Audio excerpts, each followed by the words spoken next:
Hello friends, welcome back to my channel. कैसे हैं? I hope आप सब अच्छे हैं, खुशहाल होंगे। तो दरअसल ये होली का ब्लॉग है और कुछ मेरे ब्लॉग अभी लेट है, तो इस वजह से आपको ये ब्लॉग कुछ लेट मिला। यहाँ होली की तैयारी हो रही है, तो यहाँ पे मैं गुजिया की स्टफिंग रेडी कर रही हूँ, जिसे शायद कसार बोलते हैं। तो यहाँ पे जो ये कुछ गाँव से खोया था, कुछ मैंने घर पर बनाया था, तो उन्हीं को मैं एक साथ करके भून लूँगी और उसके बाद इसमें जो भी ड्राई फ्रूट्स और बूरा वगैरह डाल के इस मिक्सचर को रेडी कर दूंगी। और फिलहाल अभी गुजिया नहीं बनूंगी क्योंकि ये काम अकेले होना थोड़ा डिफ़िकल्ट हो जाता है, और एक साथ दो लोग मिलके करें तो टाइम भी नहीं पता चलता और अच्छे से हो जाता है। तो यहाँ पे मैंने मावा भून लिया है अच्छे से, और ये भी ठंडा होगा। और तब तक मैंने चीनी पीस ली, जैसे मैंने बूरा नहीं डाला था तो मैंने मिक्सी में चीनी पीस ली है, और ये ठंडा हो गया तो इसको मैं एक साइड बर्तन में रखूँगी और इसी बर्तन में दोबारा से कुछ और बनाऊँगी। तो ये गांव का खोआ है, तो देखो कितना अच्छा मतलब हो गया। और घी और यहाँ थोड़ा मैंने निकाल दिया क्योंकि इसकी भी कुछ बनाऊँगी। तो यहाँ मैंने थोड़ी सी सूजी भून रखी थी, तो सूजी डालूँगी। और ये जो नारियल है, सूखा नारियल, तो उसको मैंने कद्दूकस कर लिया है। और कोई ड्राई फ्रूट और डालेंगे जैसे किशमिश, और यहाँ काजू डाल दिए। और तो पहले मैं इनको मिक्स कर लूँगी, उसके बाद मैं जो पिसी हुई चीनी है तो उसको डालूँगी। और इसी में चीनी में मैंने 4 से 5 इलायची भी पीस ली थी, क्योंकि बच्चों को अगर गुजिया खाते टाइम अगर इलायची का दाना वगैरह कुछ निकला था तो ये नहीं खाते हैं, तो इसलिए मैंने इसी में पीस लिया था।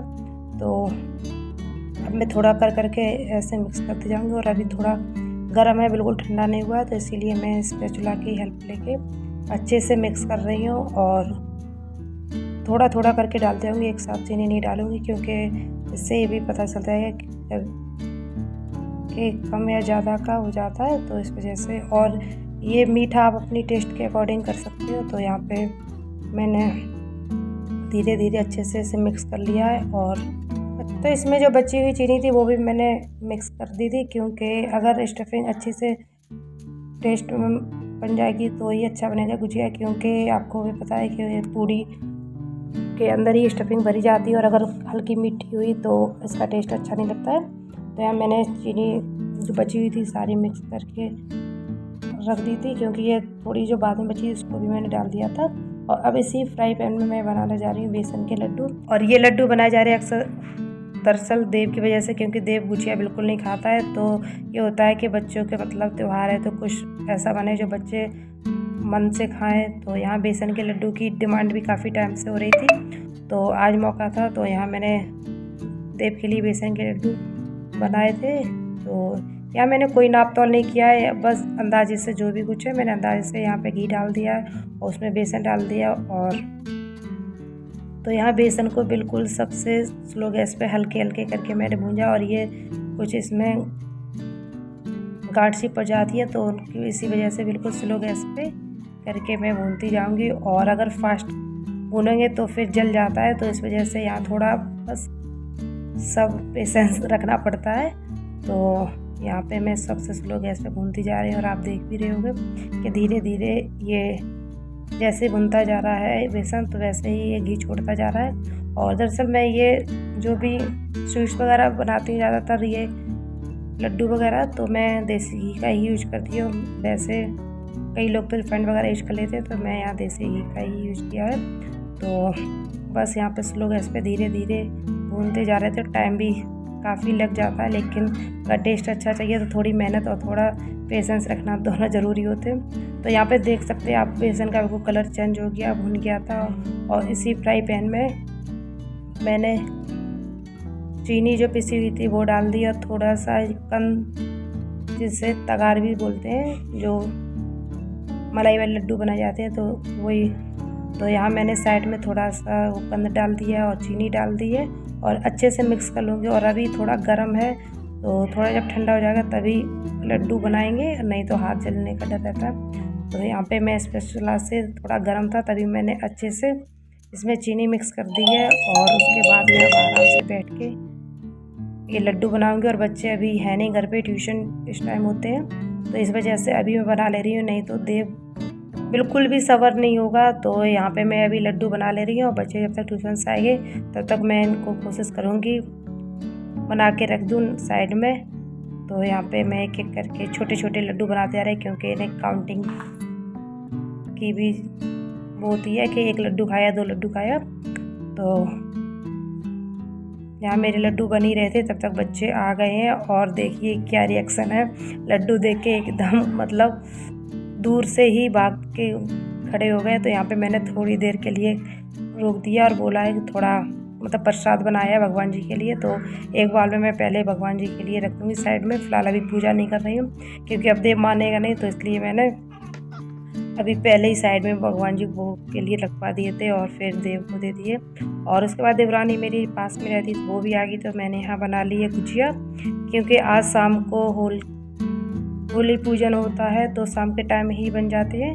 तो यहाँ पे फ़िलहाल मैं होली पूजन नहीं करती हूँ, लेकिन जो भी कुछ पकवान वगैरह बनता है तो भगवान के भोग तो लगाते ही हैं। तो यहाँ पे मैंने भोग लगा दिया था शाम को और संध्या आरती कर दी थी।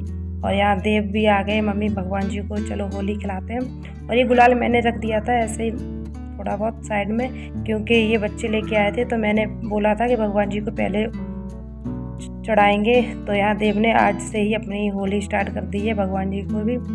तो यहाँ पे एक एक करके इन्होंने सबको रंग गुलाल लगा दिया है, क्योंकि सुबह वैसे भी ये लोग नहाए धोए नहीं होते और होली खेलने स्टार्ट हो जाते हैं। तो यहाँ पास में ही होलिका दहन हुआ था रात के लगभग ये 10 बजे का टाइम है। तो खाना पीना मैंने बना लिया था और खाना हो भी गया था लगभग सबका। उसके बाद यहाँ होलिका दहन हुआ था तो वहाँ पे गए थे। फिर ये जो दही बड़े बनेंगे तो उसके लिए मैं दाल पीस के गई थी। और यहाँ कुछ छिलके वाली दाल है, कुछ बिना छिलके वाली दाल है। तो बस उसी को मैंने सुबह भिगो दिया था और पीस के मैं ऐसे ही छोड़ गई थी। और इसमें मैंने कुछ भी मिक्स नहीं किया था और ज़्यादातर मैं इसमें कुछ मिक्स करती भी नहीं हूँ, बस हल्का सा नमक डालती हूँ, वो भी ज़रा सा। और फिर थोड़ी सी मैंने हींग डाल के अच्छे से मैंने दाल को फेंट लिया है, क्योंकि अच्छे से फिट जाएगी तो इसके बड़े अच्छे बनते हैं। और जैसे बड़े क्या, मैं तो चंदिया बनाती हूँ। और यहाँ दाल थोड़ी ज़्यादा मतलब पतली हो गई थी तो इसे बनाने में भी बड़े दिक्कत हो रही थी। तो यहाँ मैं ऐसे ही चलनी पे रख के बनाती जा रही थी। और इस लगभग टाइम भी हो गया था 11 बजे का। और इसके साथ मुझे और भी बनानी थी मठरी वगैरह, तो यहाँ पे जल्दी जल्दी बनाती जा रही हूँ। यहाँ थोड़ी हेल्प हस्बैंड ने भी कर दी थी सेकने के लिए। तो यहाँ खड़े खड़े दिक्कत ज़्यादा हो रही थी, तो फिर मैंने गैस को नीचे रख लिया है और अब नीचे बैठ के ही आराम से बनाऊंगी। और इसके बाद मैं फिर मटरी काटूंगी और थोड़ी गुजिया अभी और भरने की बची है, क्योंकि सुबह तो काम काफ़ी हो जाएगा। और सुबह बच्चे तो होली खेलने में बिजी हो जाते हैं और सुबह आना जाना भी स्टार्ट हो जाता है। तो रात को ही ये सारा मैंने काम कर लिया था। तो यहाँ पे हमारी हेल्प की है उज्ज्वल ने, और क्योंकि इनके पापा सो गए तो हम और उज्ज्वल बैठ के ही ये काम कर रहे हैं। तो यहाँ पे मैं मटरी की तैयारी कर रही हूँ और उज्ज्वल मैं बेल के रखती जा रही थी काट करके। तो यहाँ उज्ज्वल एक एक करके पेपर में मतलब ये मटरी सारी साइड में करता जा रहा है। और तो ऐसे ही करके रात के लगभग 1 बजे तक हम लोगों ने सारी तैयारी की। और बस ऐसे ही मतलब एक साथ 2 लोग हो जाते तो पता भी नहीं चलता है, काम हो भी गया था। क्योंकि मॉर्निंग तो मालूम है सुबह उठते ही बच्चों की होली स्टार्ट हो जाएगी और लोग आने जाने भी लगेंगे, तो फिर पहले से तैयारी करके रखने में ही फ़ायदा है। और तो गाइस, अगर आप लोग चैनल पे नए हो तो प्लीज़ चैनल को सब्सक्राइब करें। और कैसा लगा मेरा वीडियो कमेंट में ज़रूर बताना, और प्लीज़ अच्छा लगे तो लाइक करें एंड शेयर करें। तो यहाँ पे मटरी मेरी लगभग कटी गई थी और जो थोड़ी गुजिया थी वो भी मैंने भर ली थी। और फिर लास्ट में हस्बैंड जाग गए थे तो उनसे थोड़ी हेल्प ली थी। और इसी साथ आज का ब्लॉग एंड करते हैं, मिलते हैं नेक्स्ट ब्लॉग में। Bye bye.